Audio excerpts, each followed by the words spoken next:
Parou para pensar que talvez esteja acreditando em algo que Deus nunca disse, em frases que parecem bíblicas, mas que nunca saíram da boca de Jesus? Pois ao longo dos anos, muitas expressões foram repetidas dentro das igrejas com tanta força que acabaram virando verdades absolutas, mesmo que nunca tenham aparecido uma única vez nas Escrituras. São frases de efeito, ditados populares, interpretações apressadas, ou até tradições humanas que de tanto ouvirmos passamos a acreditar, sem questionar.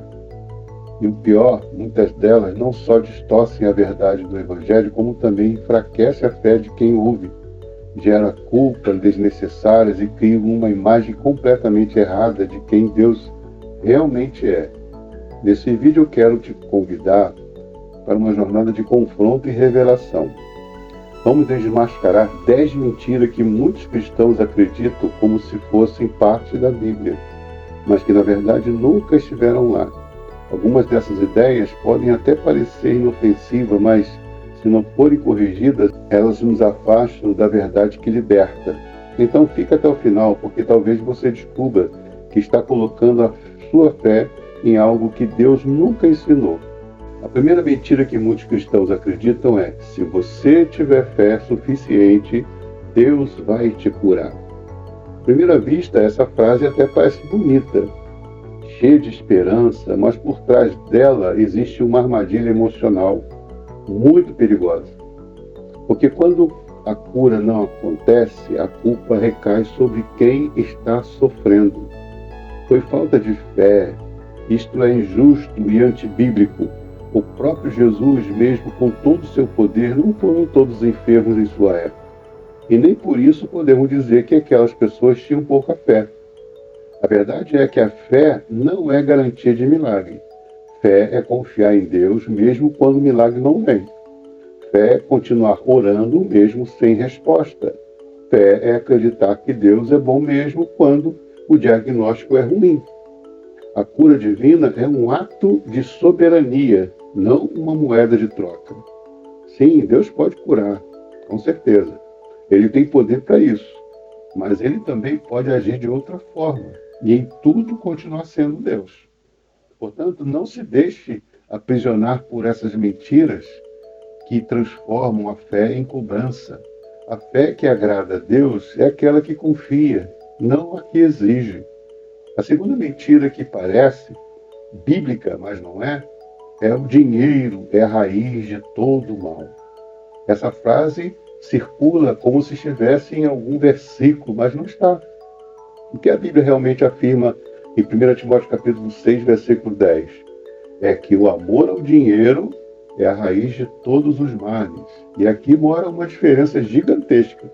O problema não é o dinheiro em si, o dinheiro é neutro. O problema é o coração de quem o ama e coloca acima de tudo, o transforma em ídolo.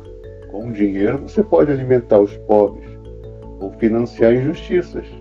Pode construir hospitais ou destruir famílias. O que define o uso não é a cédula, mas o caráter. Quando repetimos que o dinheiro é um mal em si, isentamos o ser humano de responsabilidade moral e espiritual. Mas Jesus foi claro: onde estiver o teu tesouro, aí estará também o teu coração. A raiz do mal não está no bolso, mas na alma. Por isso não se trata de quanto você tem, e sim de quem é o seu Senhor, Deus ou o dinheiro. A terceira mentira é uma das mais cruéis. Crente não passa por depressão. Essa ideia distorce completamente a realidade bíblica e emocional do ser humano. A Bíblia está repleta de histórias de homens e mulheres de Deus que passaram por sofrimento psicológico profundo. Elias, depois de vencer os profetas de Baal, fugiu com medo, pediu para morrer. Jeremias foi chamado de profeta chorão, pois lamentava com frequência. Davi, homem segundo o coração de Deus, escreveu salmos inteiros em profunda angústia. No Salmo 42 ele pergunta: por que está abatida, ó minha alma? Ou seja, até os mais espirituais enfrentaram a escuridão da alma. A depressão não é pecado. A tristeza profunda não é sinal de falta de fé. crente também chora, também sente, também se abate. E tudo isso pode acontecer sem que Deus o abandone por um segundo sequer. A mentira de que crente feliz é crente forte tem feito muitos sofrer, calados com medo do julgamento. Mas a verdade é que a graça de Deus alcança inclusive a mente e o coração ferido. E ele continua sendo um Deus que cura também a alma. A quarta mentira que se espalhou por séculos é: quem não dá o dízimo está amaldiçoado. Essa frase tem sido usada como uma arma de medo em muitos púlpitos. Sim, o texto de Malaquias capítulo 3 fala sobre o roubo e maldição, mas ele está inserido no contexto da antiga aliança, feita com o povo de Israel sob lei mosaica.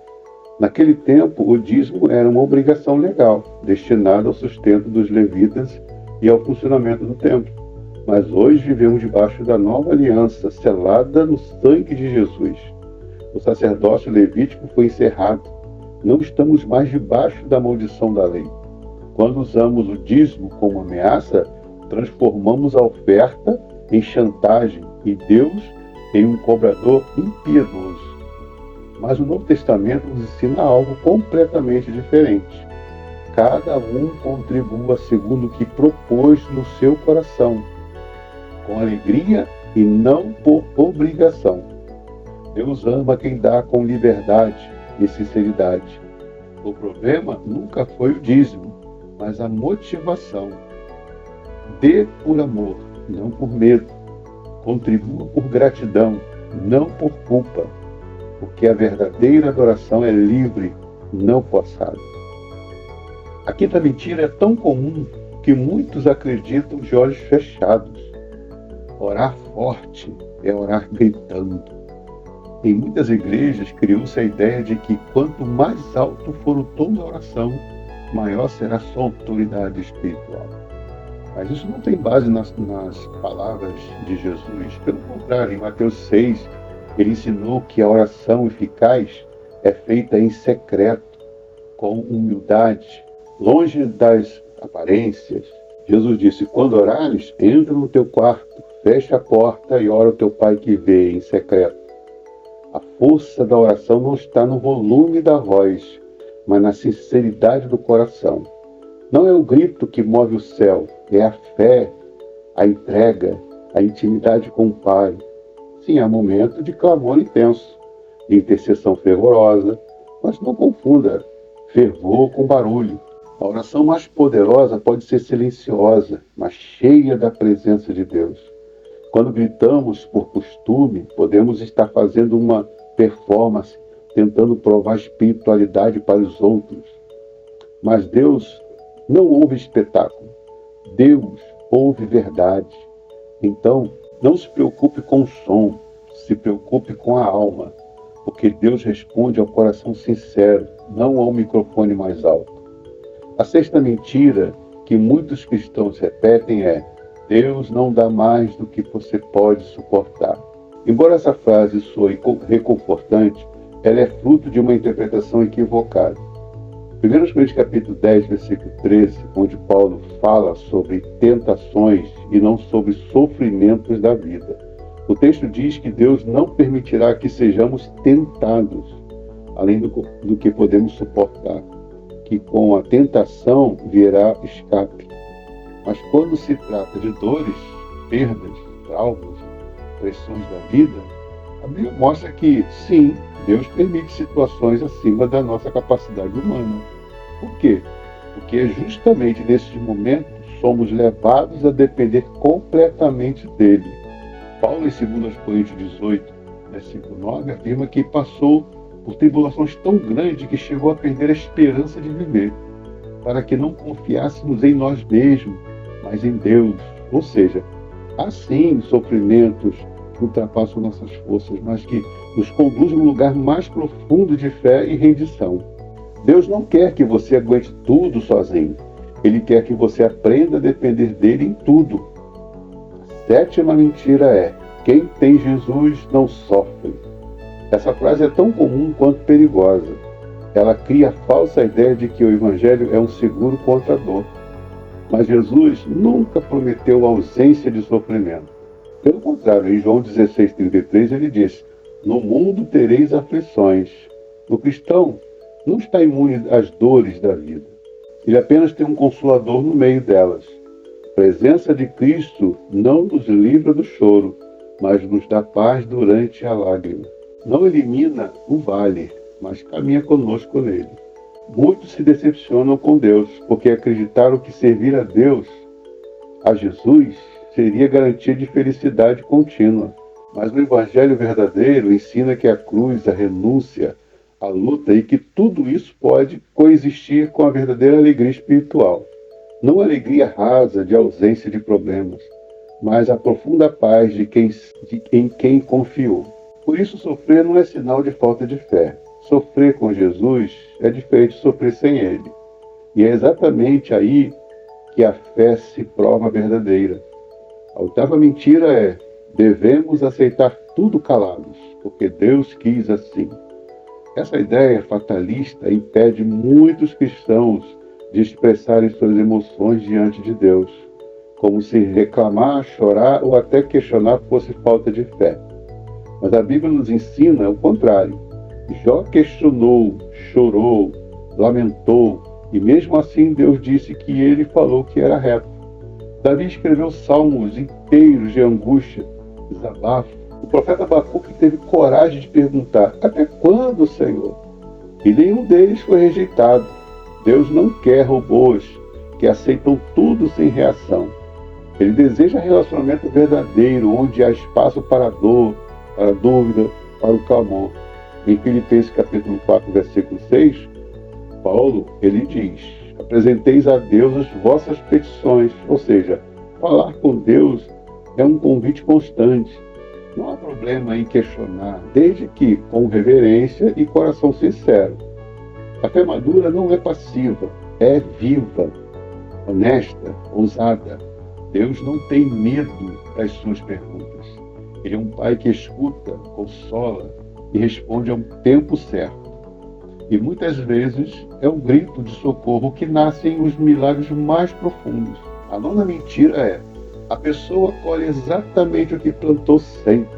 Embora a Bíblia realmente ensina o princípio da semeadura e colheita, como em Gálatas capítulo 6, versículo 7, esse é um sistema automático ou matemático. A vida é mais complexa. A Bíblia também mostra que justos sofrem sem merecer e que ímpios prosperam injustamente.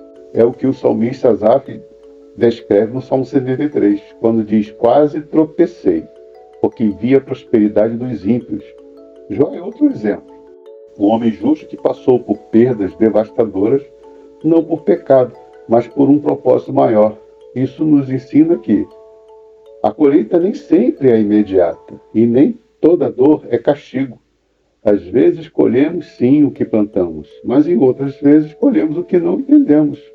E aí que entra a soberania de Deus. Ele vê o invisível e julga com justiça. Confiar nele é saber que mesmo quando tudo parece injusto, ele está trabalhando em silêncio. Portanto, cuidado com essa mentira disfarçada de sabedoria. A fé verdadeira não se apoia em lógica de plantio e colheita, mas na confiança no caráter de Deus.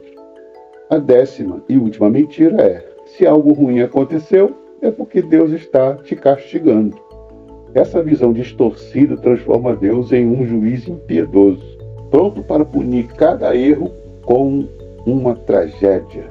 Mas isso contradiz completamente o coração do Evangelho. Em Romanos 8:1 está escrito: nenhuma condenação há para os que estão em Cristo Jesus. Se você está em Cristo, Deus não castiga, Ele corrige com amor. E essa correção nunca é movida por raiva, mas por cuidado. Além disso, nem toda adversidade é disciplina divina. Algumas são consequências naturais de escolhas erradas. Outras são apenas parte da vida em um momento caído. E outras ainda são fases de preparação e crescimento. A dor muitas vezes é pedagógica, mas não é punição. Deus não é um pai agressivo, mas um pai amoroso, que nos molda com paciência. Quando algo ruim acontece, o certo não é se culpar imediatamente, mas perguntar: Senhor, o que queres me ensinar com isso? A graça de Deus nos cobre até nos dias mais escuros e mesmo quando não entendemos, podemos confiar. Ele continua sendo bom. Que Deus te abençoe.